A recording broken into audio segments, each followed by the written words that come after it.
God's got this. When I don't know how to fix one thing, when I'm breaking under all this weight I bring, He's still holding every tear that hits my face. God's got this. When I'm standing in a fire I can't see past, when the good days fade and the bad ones last, even when my faith feels smaller than my fist, God's got this. Guys, welcome back to the God's Got This podcast. It's been a while. We were just talking our last two. The way we were filming it kind of pooped out on us. So I was just recently on the Weekman podcast on with Mark Conley from West Virginia, and when we were talking to him about his setup, he shared how he did it, and so we're like, man, that sounds a whole lot easier than how we do it. So we decided we're going to try it. So it looks a little different. We're going to try it out. Hopefully this one actually records and we can post it. But today I've got a special guest. I got to hear her give her story, which I knew about her from my mom's assistant principal, Paul Scroggins. So I knew about her, heard about the legend of Sarah Scroggins, but I never got to meet her until a few years back, and then she came and spoke at our girls' conference at our church, and I got to hear the full story, and it was just unbelievable. And so I knew, like, this is the type of person I have to have on and let her share her story, because she's just an amazing woman of faith, and life has sucked, and she just keeps on fighting and never gave up. And so again, just thank you, Sarah, for being here. And thank you for having me. Yeah, for sure. And so I'll let you introduce yourself, and like I said, this is pretty laid back, so you start from wherever you want, and we'll get to rolling. So all right, I'm Sarah Scroggins. I am a teacher at Stonewall High School right now. I was married to Caleb Scroggins, which a lot of people do know him because he never met a stranger. I guess he plays a big part of my story, so that's why I start with him. And you say he's never met a stranger. Never. I remember the first time I met both of y'all at a football game. I think it was at Paul's Valley. Yes. Carter was playing, which is Caleb's little brother. Like when we met, it was like, I've known this guy my whole life. Yes. After I met him, I was like, are you sure we never met before? Because it was just like, we just picked up like we'd known each other for 10 years. So everybody says that so many people would tell him he gave main character energy. Yeah, and for sure. He ate that up. Yeah. And he knew it, but it's true. It's true. I met Caleb right before the start of my senior year. And two friends introduced us, and I actually had talked to him a little bit before that during my sophomore year, and I was young and just really didn't want to date anybody yet or anything. Mm-hmm. And so like he had texted me a few times and I didn't answer. And so he said he gave himself 3 strikes and then he was out. Wait, you didn't answer him? I did it first. I did it first. Dang. And then, I don't know, I was young. I just was busy. Yeah, I didn't answer. Priorities. Yeah. And so he said, I texted you 3 times, no response. And so he called himself out.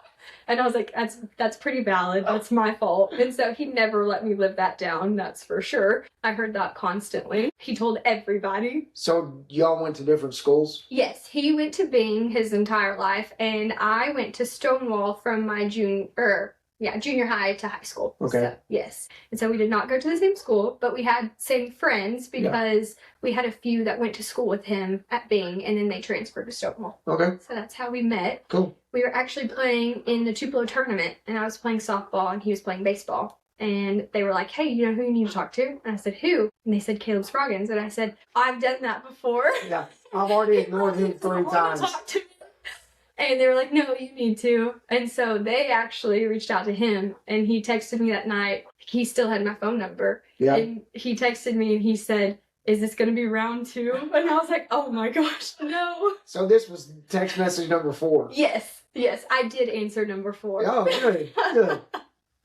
And I mean, after that, we were inseparable, honestly. We started dating right after the start of my senior year, and we literally never were apart. I mean, he played baseball, I played softball, but he made sure he was at as many games as he could be. I was at as many as I could. And then he didn't play basketball. So I honestly don't think he missed a single game. He was at all of them, sat right up there with my family. They loved him. Probably I'm sure. they loved me. I'm sure.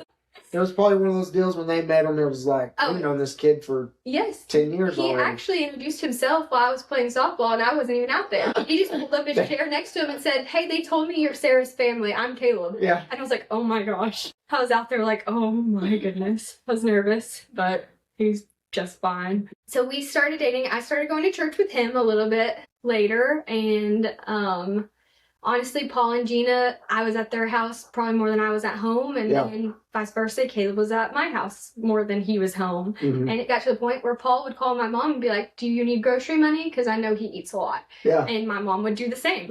And it was just a running joke. But we, again, were inseparable. We went to high school, graduated, and both of us were, we enrolled at Seminole State. And we never had a class apart. We took every class together. We both got the same degree all the way up through our bachelor's. After we got our associates at Seminole, we moved to ECU. And we both graduated with a business degree from there, had plans of teaching. So we just went alternative certification and got certified that way. And then the year, that was COVID when we graduated. And that is when everything kind of changed. It was end of 2020, whenever he came up to me. We were on a little Christmas vacation with his family, and he told me that he had some like health concerns that he was worried about. And I could tell like during that trip he was like stressed about something, but he didn't want to say anything while we were there, so he waited till we got home. Were y'all still dating at this point? Oh gosh, no. We got married after our sophomore year of college. So we got engaged. Still in college? Yes. Bold. That's bold. Yes. We got engaged as freshmen in college and married by sophomores. Wow. So yes, we were both 20. Yeah. So what was the family? What was their outlook on that? My family was just fine with it. He met with my family before and had lunch with them, asked if it was okay. They were obsessed with him. So that was no issue. I think Caleb said that when he told his parents that he wanted to ask me, his dad was like, "You're young, are you sure?" Yeah, that sounds just like Paul. He was not against it by any means, but he just wanted to make sure everything was... He's a thinker through. Oh, yeah. So he thinks about every angle before he makes a decision, so I can see that. And then his older brother did the same thing. His older brother, Jake, said, "You're young, are you sure?" And he was like, "No, I'm sure." But he actually bought my ring a year before he proposed. Goodness. Wow. So he had it for a little bit there. My brother got proposed, and so he said that he needed to give him a moment to shine before he came in and did the same. He said he needed to give him time. The thoughtful guy. He thinks of others. Yes, he definitely was. So we did get married, and Caleb, again, knew no stranger, so we invited 150 people, and I think close to 400 showed up. Oh my goodness. Yes. Mid-ceremony, they had to go buy more food. Oh my Lord. At a church? Did y'all do it at a church? Yes, at Stonewall, First Baptist. We got married there. It was packed. Like, I'm sure. There was no room for seating. They were standing outside. Oh, right. I mean, it was crazy. Did they like live stream it where people, or were they just... they didn't. Now, in the actual, in the church during the wedding ceremony, like everybody had a seat. It was fine. It was during the reception. It was so packed that people were coming up and they were like, "We're so sorry, but we're going to be outside." Like, it's okay. But everybody he met, he would just be like, "Hey, you need to come. You need to come. Here's an invitation." And I actually think I had to order invitations 3 times. Like, he just kept inviting people. Wow. That's amazing. And which is the opposite of me. I knew like nobody. And so this was all him. But it's fine. I'm happy. I'm happy about it. But so we got married very young, and then still in college, working full time, doing all of that. Graduated, COVID, so everything was shut down. No teaching job, so he worked at a bank, and I worked at my cousin's daycare in Ada. And so he came to me with the health concerns, and I was like, okay. I'm more patient now, but at that time he told me, and I was like, well, we're getting it taken care of now. So that next day, I got an appointment at where my aunt works, and they ran blood work, like kind of blew it off a little bit and was just like, you're young, like nothing to worry about. So then we got the blood work back. Most of everything was pretty good. There was just a little bit of like stuff that was just like, hey, we'll watch this, but we want you to change your diet. We'll see how things go. So they gave it 2 weeks, changed his diet, and nothing really changed. And so I was like, you know what? I want more testing done. And they were like, okay, well, whatever you want to do. And so it was a little bit tricky trying to get insurance to like allow him because he was... Trust me, I know insurance. Yes. They're terrible. They are, and being 23 and like not knowing anything, like newly 23. Right. And so we got him an appointment, and we went up to the city, and COVID, of course, I couldn't go in. And so they were doing a colonoscopy, and they said, just drop him off and we'll call you when he's done, and you can pull up to the side door to pick him up. And I said, okay. And it was less than an hour later. They called me and they were like, hey, we need you to come in. And I was like, okay, this is different, because I didn't think I was allowed in. Yeah. And so I go in and he's out of it. He's making jokes, just living it up in there. And the doctor comes in and sits down, and she explains to me that she did find a mass and that she was going to be honest that it didn't look good, but she couldn't say for sure. And we were like, okay. And he's over there still making jokes the entire time. And I'm crying. The doctor's like trying to console me. My mom's outside. I have to call his parents. But he's living it up, which I'm happy. Yeah. Like at that moment, good. I'm glad you're just fine. And then, so we leave, and the doctor tells us you'll get results in 7 days. And I was like, okay, 7 days. We can do that. So we go and eat and go back home. That's when he starts to start worrying, because we have the paperwork, and he's Googled and WebMD'd everything that paper says and starts worrying. And then we go to work the next day. Everything is normal. It's probably 4:30 or 5 that afternoon, and busiest part of both of our days. And he called me and he said, I need you to go sit down. And I was like, why? And he said, my results are back and I need you to go sit down. And I said, no, she said 7 days. And he was like, they're already back. I need you to go into the office and sit there. And I was like, okay.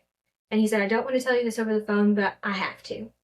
And I was like, okay. And he said, it is cancer. And I immediately just kind of toned things out, got really quiet. I was obviously upset. And he was like, I'm going to be fine. She thinks it's early. She thinks it's stage 1. They can just go in, take it out. Everything will be fine. And I was like, okay. And he was like, I have to call my parents now. And I was like, okay. And he was like, are you okay? And I was like, yeah, trying to put on strong front for him. Mm-hmm. And then, so he hangs up. I lost it. For sure did. Mm-hmm. I'm in the office. Nobody else is in there, but so their owners are sister-in-laws, and one is my cousin. She wasn't working that day. The other one is one of my best friends, still is. And she saw me go back there, so she came to check on me, immediately saw that I was upset. She asked me why. I told her, and she was like, I'm getting a handle. And so she goes and starts making phone calls for me, telling my family. I make a call to my mom, tell her, and within minutes, everybody in my family was calling me, was calling doctors, hospitals, already trying to get him the top of the line, everything, which so thankful for. Yeah.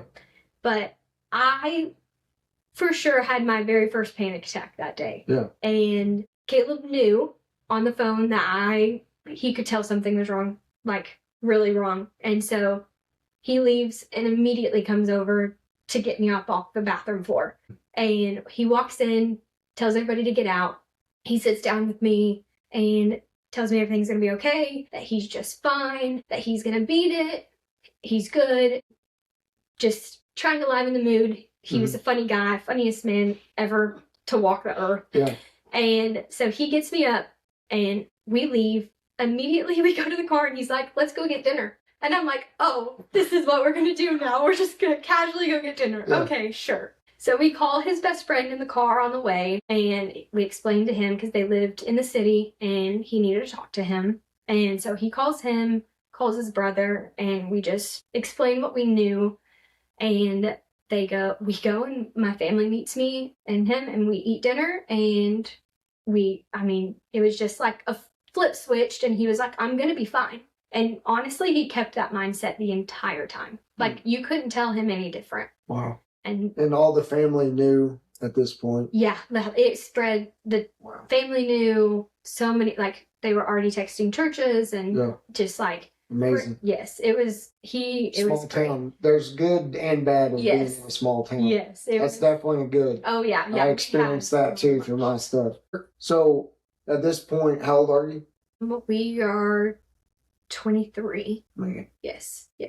He had just turned 23 in January. Wow. And he was diagnosed February 4th. Wow. Yes. And where at would you say, like, spiritually, like your walk with Christ, where were you at this time in your life? I would say it was strong. I mean, he was a God-fearing man. Yeah. I mean, he definitely led me in every way that... I believe that. Yes.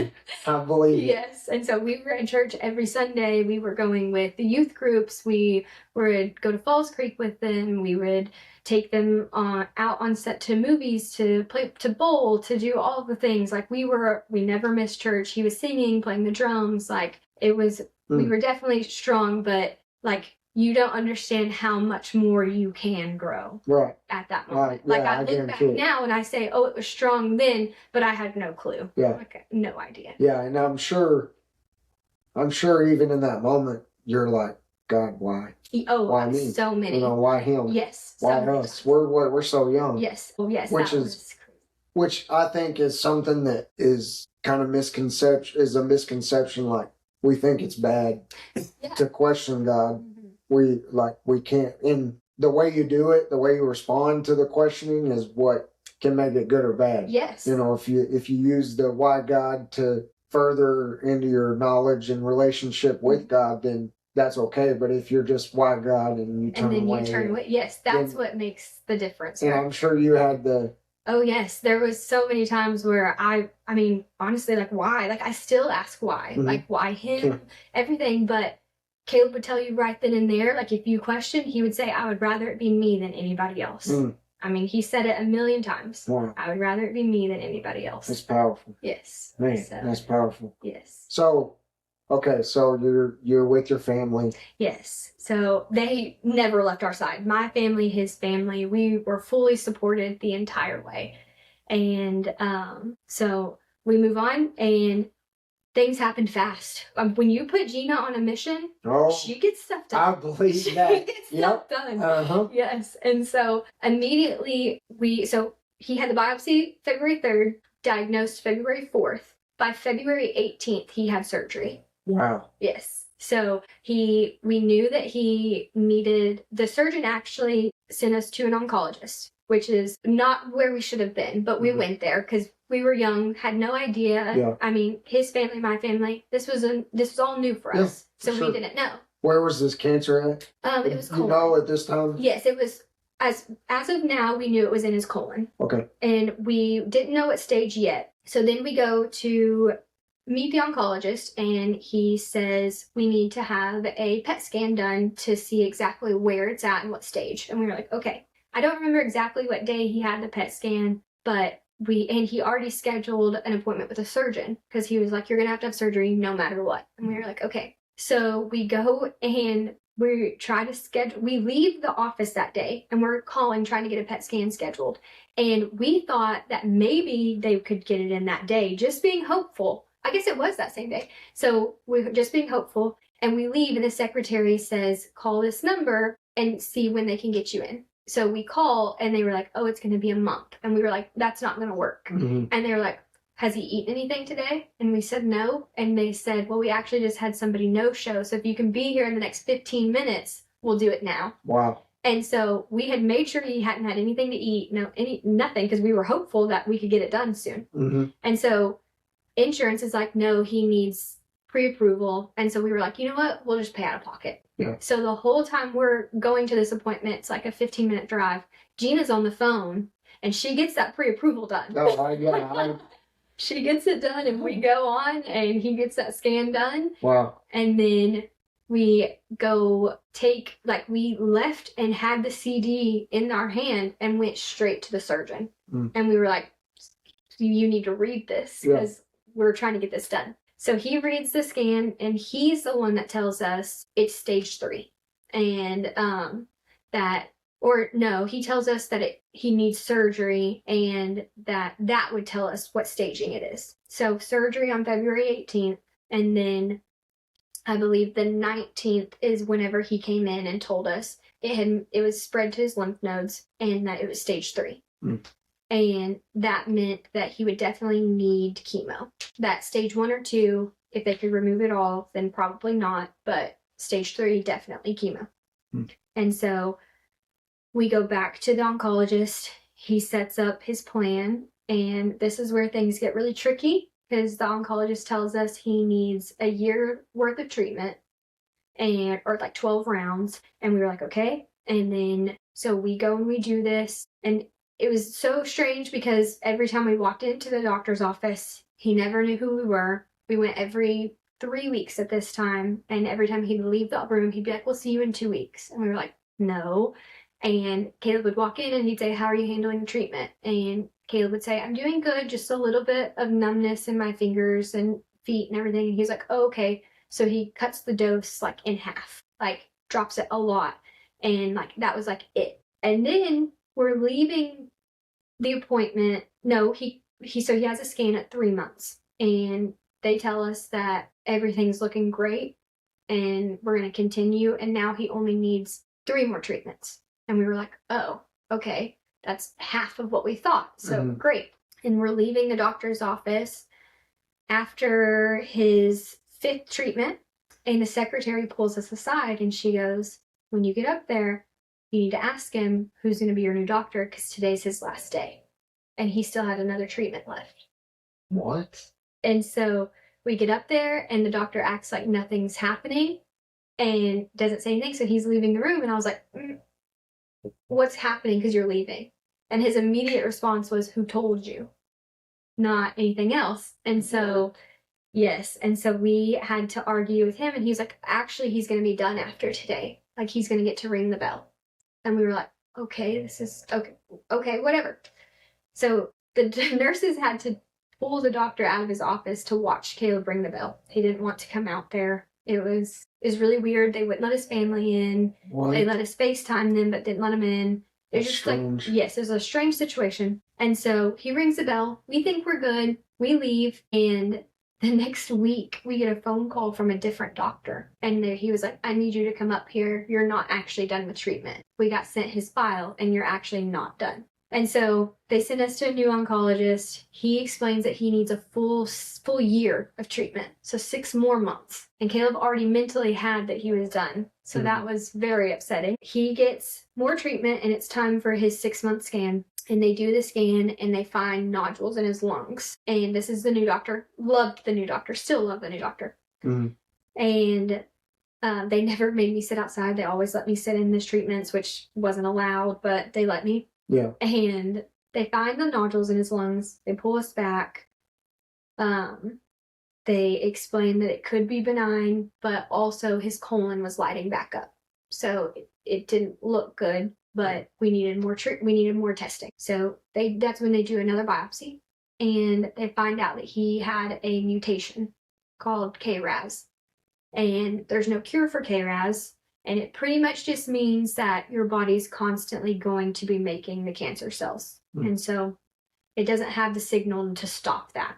So that's when the doctor was like, okay, now you need to go to Houston. Like, I've done what I can do, and now it's time for you to go see somebody else. So that's when we transferred to MD Anderson and started doing treatments there. And at this point, our family still was with us 100%. Yeah. Caleb had done radiation, and he had 28 days of radiation, and somebody different took him every day. That way I could work. And he actually worked full time still. took off half days and would go do radiation and would come back and continue working. I mean, I couldn't have been stronger. Like at the bank. Is he at the bank? So now he's teaching. So that was his first. So he got re-diagnosed in August. Okay. The week before school started. Wow. Like already had the job, everything. And so then we both have to go and tell our bosses, like, I'm sorry, I know you just hired us, but we're going to be gone a lot. Yeah. And I worked at Wynnewood and he worked at Stonewall, and I couldn't thank them more for the support and everything. They were just like, they were like, whatever you need, we will take care of it. It's amazing. Yes, they donated days to both of us. We never missed any, like, never cut our pay. They did everything. Wow. Yes, it was fantastic. Awesome. Yes. That's great. Yeah. You know, God, like, strategically puts people in our life, and you don't realize it till you look back later. You know, like, I was there for a reason. Yes, because Wynnewood, I mean, did you have any ties to Wynnewood? No. You just randomly, yes. So I started working there and knew nobody, and there's actually a teacher there. Her name is Teresa Tritt, and she had just beat breast cancer when I got hired. Wow. And so she took to me like crazy, and I still love her to death, and I always will. And Caleb and her got along so well, and they were little best friends, and she would send him home donuts and little treats and whatever else, and he was spoiled, and it was great. Yeah. It was so great. So this is all within how long? How long since he got diagnosed? So he got diagnosed in February, and we started teaching in August, and that's when he got re-diagnosed. Yes. Wow. It was very quick turnaround. Yes. And so then what was it like at MD, and how often were you going? Because what year is this? This is still 2021. Okay. Yes. So we then go to, I think we start at MD Anderson in 2022. Okay. And that's when we go down there and we meet with his new oncologist down there. And she says, you know what? I want you to try this line of treatment, and you can still do it at home and then come down here every 3 months for scans. So we still use the oncologist in the city, and they agreed to use her plan and did the treatment that she said, and it just didn't work. And so after 3 months of that, we go back down there, and she says, I want you to do this treatment, but it's the hardest treatment I can give. It's going to be terrible. You're going to have a lot of side effects. A lot of people can't handle it, and it's going to be really hard. But I'm hoping that it'll work. And so he says, okay, I'm going to do it. And so he does this for 3 months, and it does work. Everything starts shrinking. Everything is looking good. They're monitoring his nodules because first they found 3, and then it moved to 5 within 2 months. And so, but everything's shrinking, everything's working, but he's so sick. He's so sick. And so they were like, you know what, we're going to do another biopsy and just see, like, if what's lighting up is cancer cells or if it's scar tissue. And we were like, okay. So they do this procedure, and he's awake, and I'm in there with him. And this procedure is normally not painful. And he was screaming and was in so much pain. And they were actually telling me and the nurses to hold him down because he was in that much pain. Wow. And so they can't finish the procedure because he's that uncomfortable. And so they say, tomorrow morning we're going to redo this, but we're going to put you under. And they said, okay. So they put him under, and they do the procedure, and I get called back there, and they said, we have no idea how you're alive right now. His colon had completely separated from where they did the original surgery. Oh my goodness. Was in 2. And his body had kind of created like a capsule to keep like the infection and everything contained. Or else he'd have been septic. They truly didn't know how he was walking. They didn't know how he was functioning. Wow.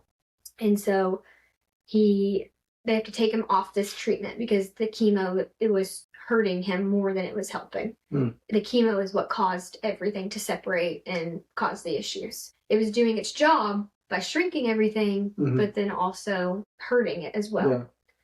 And so they at this point, they said it's time for clinical trials. And we were like, okay. And so we go and we meet with a doctor, and this trial was only phase 1, so you have to be randomized and selected and see if you get it and everything. And so he did get selected, and the doctor pulls us back there and he says, "You're the youngest guy I've ever seen with this.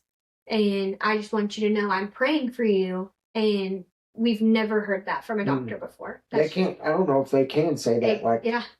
Whatever, technically, like they the can't rules say that they have to follow. Yeah. I mean, and it was crazy. And he said, "Can I give you a hug?"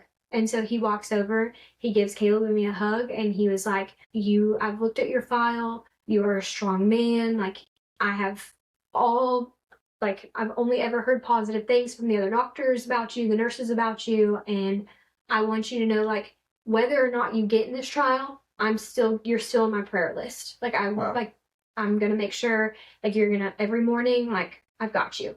And that was, like, crazy for us, but we knew, like, at that time, like, we're in the right spot. And so they go ahead and do a clinical trial. And this trial, we knew, had a lot of success with his mutation, but it always stopped working between 6 to 7 months. Like, there was, like, nobody that continued it past that point. And so we go, he does the treatment, it's working. His colon, it had shrank 50%, his lungs 30%. And so then they were like, okay, now we can do surgery and take everything out. So we go meet with the surgeon, and they run more tests and they do more scans, and surgery's not an option. It had moved to his sacrum. And so if they had to do surgery, he would lose the ability to walk. He'd lose, like, all function. They said he could lose all function of 1 to both legs. And they said they're taking bone. So he would be in, like, an excruciating amount of pain for the rest of his life. And the doctor said, "I won't do that." Yeah. And so it stops working. It's time for another trial. So he ended up doing 4 clinical trials. Wow. Yes. And so we were driving to Houston every week or every other week. And so Paul never missed. He took us.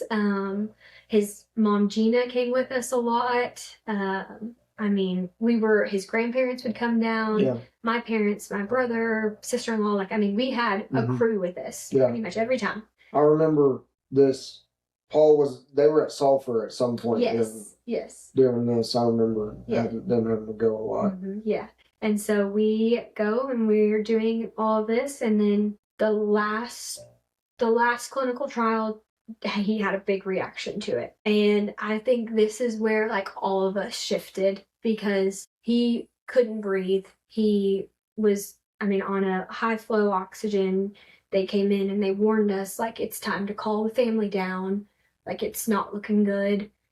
But Caleb was still awake and was still talking, and he could hear these things, and that would upset him, and he didn't believe it, but he could not breathe. And it got to the point where he really couldn't talk a whole lot, and he wasn't joking around like his normal self and everything. So we called family, and Paul and Gina were in there with us, and Caleb was talking to his dad, and all of a sudden, it was late at night, a respiratory therapist comes in, and she walks up to him, and she grabbed his hand, and she said, "I want you to know I'm getting you home." And we were like, "What?" And she was like, "I'm going to get you home." She said, "I can't promise anything past that, but you will go home. You might be on oxygen, but you're going home." And everybody else that day had told us, like, "There's no way you're going home."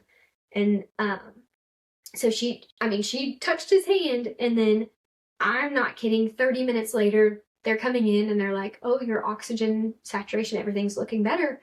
We're going to turn it down." And they turn it down, and they turn it down, and they turn it down. And that next morning, he was completely off of oxygen. Wow. And passed his walking test with flying colors and got to go home. And, Paul will tell you, we'll all tell you, we definitely think that woman was an angel sent to come and... Agree. I do too. It was a miracle that within 30 minutes, he goes from being told, "Call your family down to say goodbye," to, "No, you're just fine. You're going home now."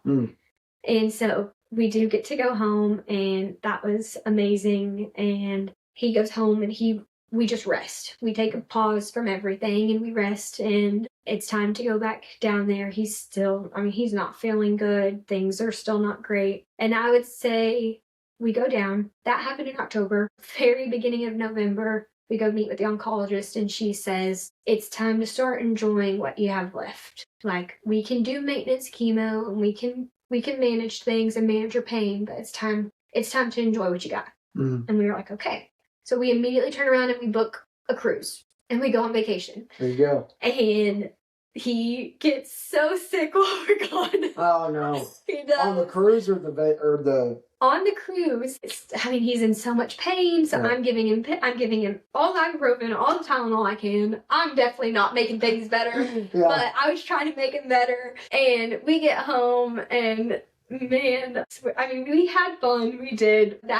After that, I want to say he got hospitalized the day after we got back. Until from the cruise. Yes. And then that was in November, the week of Thanksgiving, I would say until, he passed that next May. So off and on from then, he was in the hospital pretty much constantly, whether in Ada, at Mercy, the Oklahoma City, or in Houston at MD Anderson. Wow. Like, we maybe would get home for a day or two, and then we'd end up having to go back. Wow. But no matter what the doctor said, he always said, I'm fine. I'm going to be just fine. They'd ask him his pain level, and he would tell them a 3, when in all reality, it should have been a 10. Yeah. And,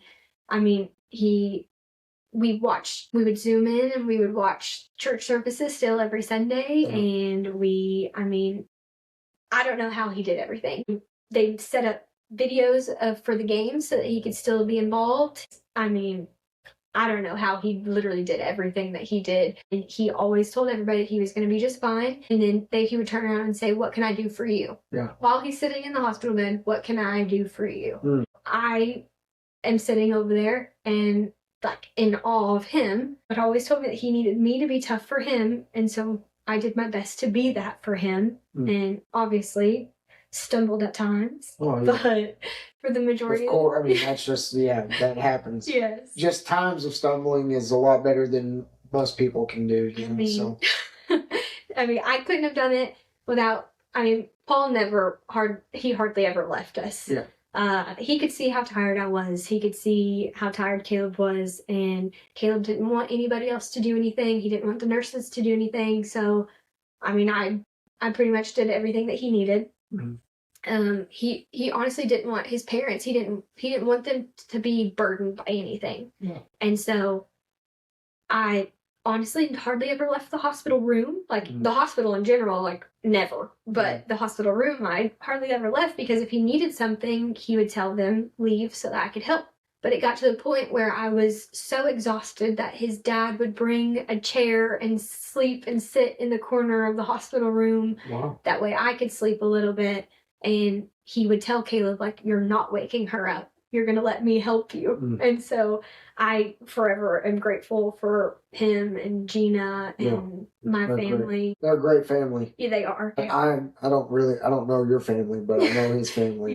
My family took care of literally everything at home, so that, because we weren't home, and we had bought a house in the middle of all of this, and we're remodeling it, and so they were taking care of everything they could, and they would bring us dinner, and they would travel with us, and anything we could ever need, they were making sure everything was taken care of. Amazing. So you said this was October of 2023. Okay. And then he passed May 20th of 2024. May of 2024.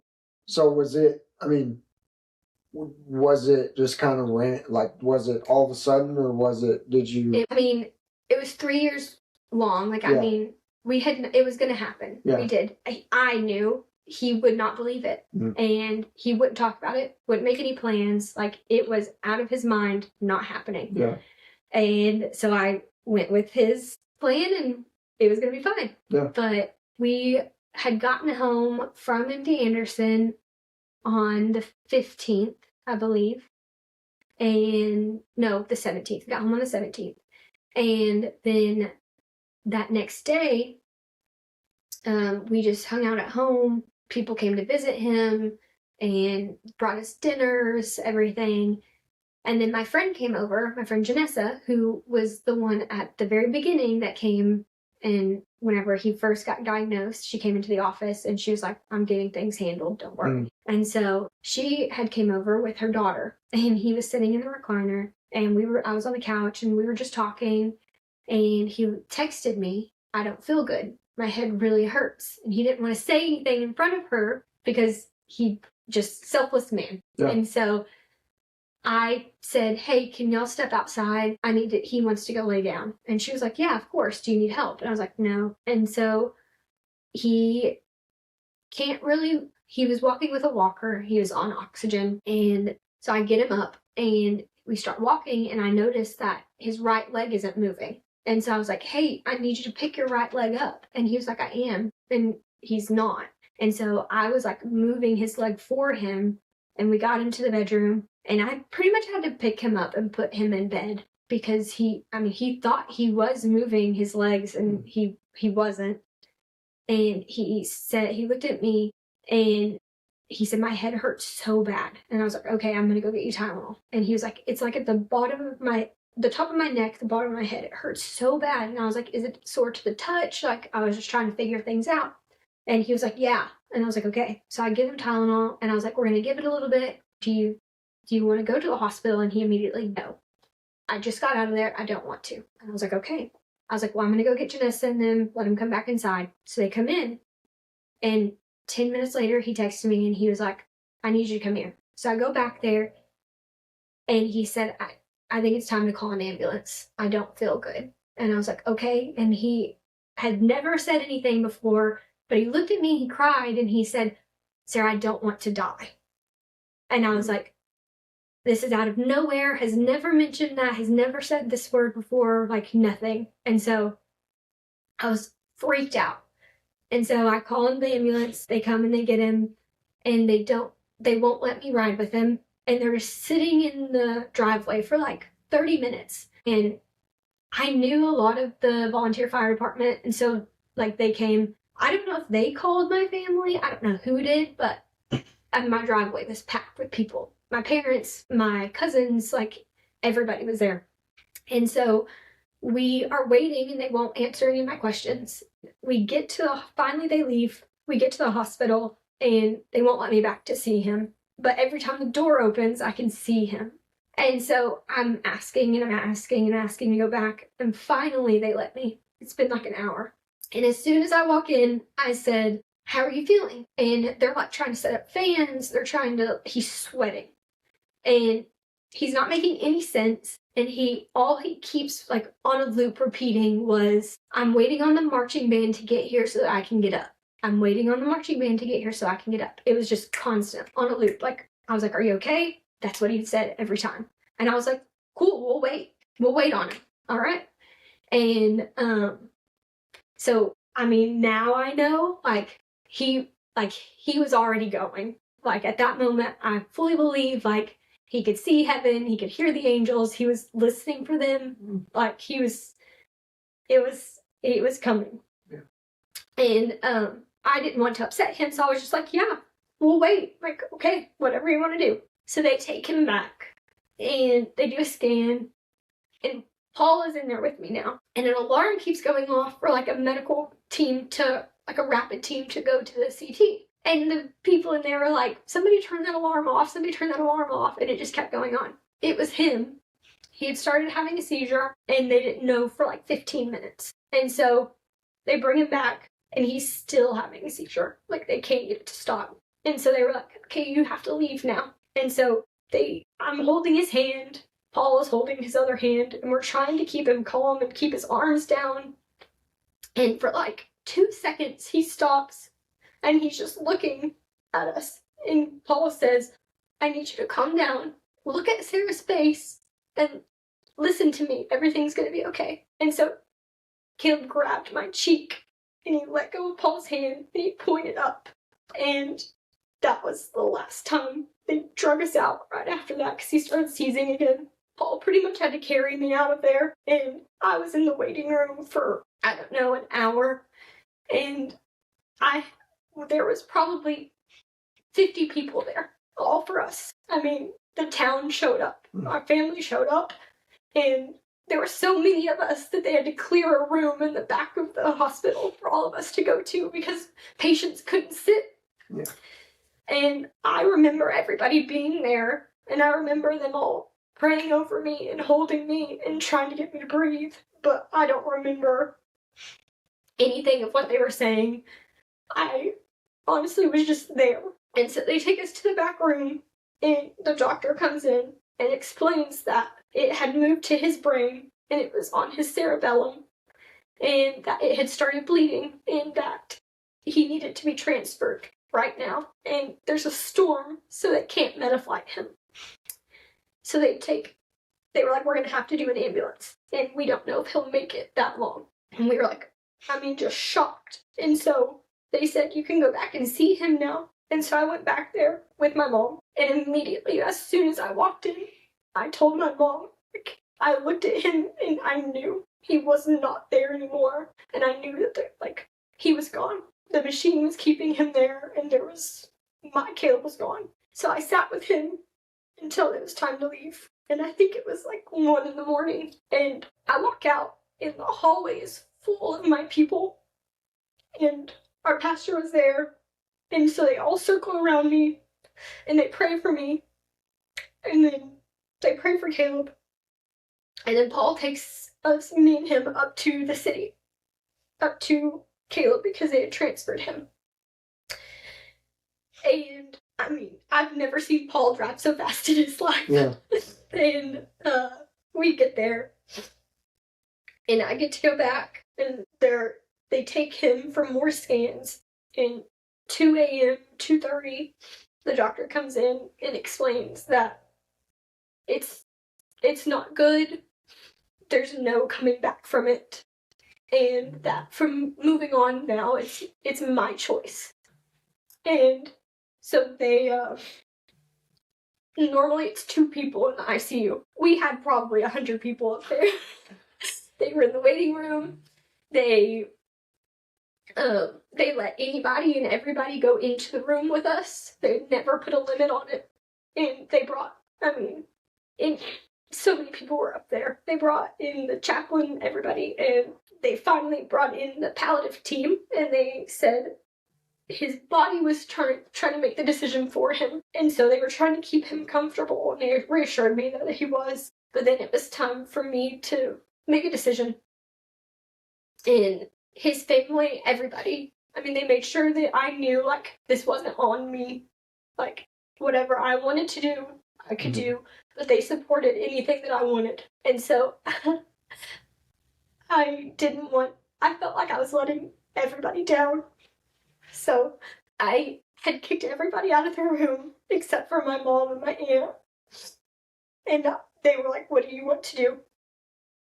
And I said I just wanted him to go to sleep peacefully. And this was mid-afternoon, evening.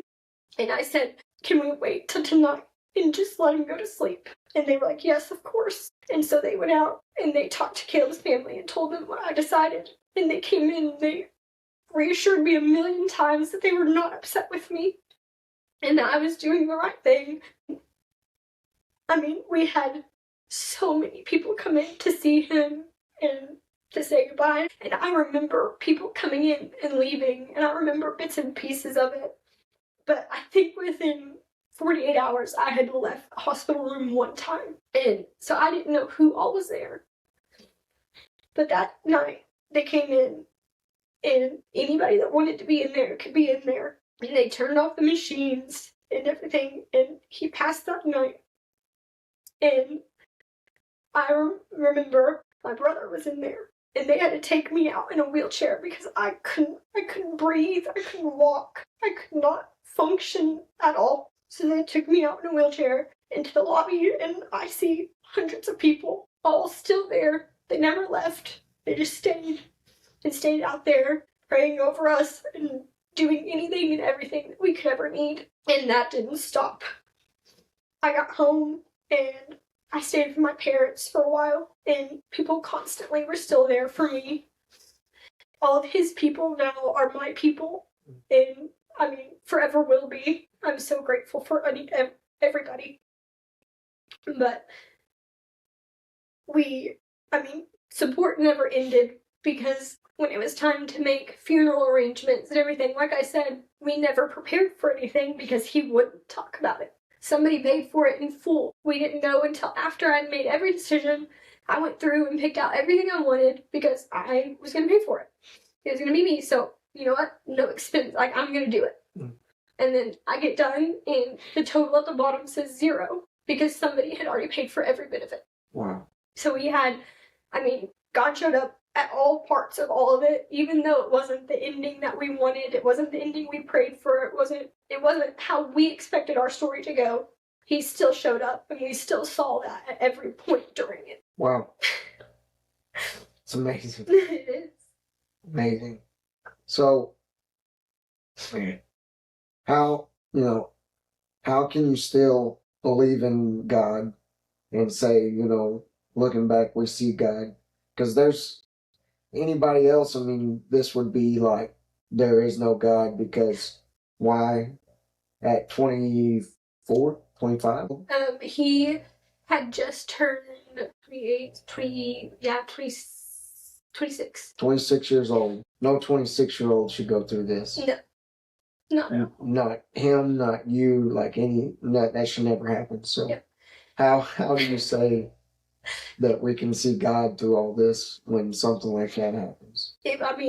Caleb taught me the whole time to always look for the positive. So he may have been in pain, he may have been going through these things, but he still got to see and do all of these amazing things, and then getting to witness little miracles happening constantly while we're going through these hard times, and seeing people show up for us at the right time, and knowing that God sent them there for that specific job right there, right then. And then, honestly, after everything happened, him telling me that he can hear the marching band, and him pointing up, tells me that there's something else out there. Because there's no explanation for him to be having a seizure that they can't stop. They've given him medicine, they can't get it to stop, and then for 10 seconds there, he stops and he reassures us that he's okay and where he's going. And then after he passed I was staying with my parents, but because I couldn't walk into my house yet, but I journaled because everybody told me I needed to journal, I needed to talk to God, I needed to do all these things.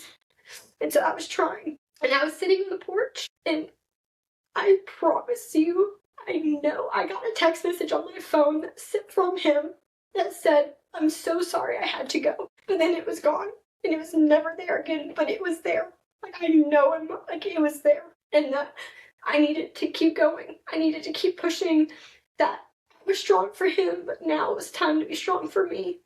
And go and do and live and do everything that I can. That's what he would have done if he could have. So, that's... I believe you. I know you got that text message. No, I did. I've told anybody. I know I did. I was not crazy. I knew it was there. And then I put my phone down. I journal. I go back to see it, and it's gone. Wow.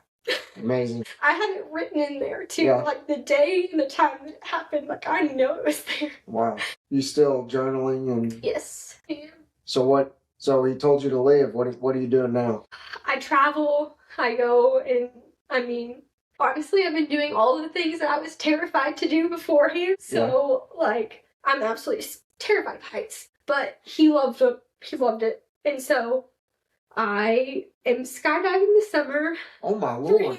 Wow. That was his dream. Scared of heights, so let's just jump right into skydiving. Yeah. Wow. But I've traveled. I've spent the last 2 years, just with friends and family, and getting out and doing things, and not just sitting around he loved baseball, so going to games and going to basketball games. He was definitely just a big community guy, and he wanted to be involved in everything. And so I've taken on that role, and I don't sit around and just do nothing. I keep myself very, very busy. Wow. Amazing. Yeah, I run now, so. Yeah, I see that. You've gone a little loony because you run miles and miles upon. I know. Now you just went to Disney? Yes, that was his favorite place on earth. Okay. Like, favorite. He Yeah. went 9 times. Wow. Yes, Gina and Paul definitely spoiled him there. Yeah. Probably so. But yes, I did the Disney World half this last month. Yeah. And then I have the Oklahoma City Full this month. So Wow. yes, that was Amazing. his favorite place, and I Yeah. told him I was going to do it, and so I made sure it happened. Were you always a runner? No. I mean, I Yes. played sports and was active, but no, that was honestly what kept me sane Yeah. through everything. Was having a bad day, can't sleep. Okay, I'm gonna go run. Okay. So. Are you still teaching? Or? Yes, still teaching. I teach. You might have already said that. Yeah. I teach at Stonewall in the high school. I teach business classes. Okay. Yeah. Wow. Amazing. So the Caleb's deal was like his saying was Caleb Strong, right? Fight like Caleb. Fight like Caleb. That's what it was. Sorry, not Caleb Strong. Yeah. Yeah, fight like Caleb, and it was in Buffalo. It was Buffalo. What was there a reason why Buffalo? Or yes, buffalo is like one of the only animals that will go through the storm instead of going around it. Wow. They just put their head down and they go through it, and that's exactly what he did. Anytime the doctor or anybody told him this is going to be hard or this is going to suck, and he said, okay, I would rather it be me. Give it to me. Yeah. Well, he definitely won the battle. Oh, 100%. He won. Yes, he did. Because again, he's where we all want to be one day. Oh, yeah. Pain free, just living it up there. Yes, he is. So, to kind of wrap it up, what if you had to give somebody some advice, that is just going through it and it feels like every time they take a step forward, they take 5 steps back, and it's just like it's never going to end, because it would have been easy for you to just throw in the towel and say, I'm done with this. I'm done with God. You're not helping me. Like, if for somebody going through that, what advice would you give? I mean, honestly, you just have to keep believing in something. I mean, if you believe in nothing, then why are you fighting for it in the first place? Like, your goal is to go to heaven. Your goal is to be this person and do these things. So why give up? Yeah. That gets you nowhere. And things do get better. It does suck, and things suck a lot, but they do get better. And then you just literally have to believe in something. And I don't have the mindset of ever giving up because I don't see the purpose in it. Yeah. So just pushing forward and knowing that things are going to be okay, that it may not be your plan, but you have to trust who is in charge of your plan because they're going to write it and you got to just go with it. Yeah. I mean, sometimes his plan doesn't always look like ours. No. This was his plan the whole time. It just didn't look like how we wanted it. But I mean, how many people has Caleb affect? I mean, I feel like everybody knows Caleb and knows the story. Exactly. Like, it was not our plan, but God's used him even after he's gone, and he'll continue to use him. And honestly, I can't think of anything else Caleb would love more. Yeah. Well, I'm just telling you, God's going to use you in this story in a big way. I think I told you that after you did. After you shared it, but I believe it. Like, you're gonna do a lot of. God's going to use you in this story to change a lot of lives, because it's amazing. Thank you. But thank you for coming on here and making us all cry. I'm over there sniffling, and Jason's over there sniffling. Well, but I appreciate you for being vulnerable and sharing your heart, because that's what I want this podcast to be, is just something where it's real and vulnerable and people can relate. And so for those of you listening, thank you. And if you know that this video can help somebody, share it with them. Because again, this is all just to bring glory in the name and glory to the name of God and just point people towards Him. So I told y'all she was amazing. But Sarah, thank you again. Thanks for doing this. And so we'll catch you next time. Thank you.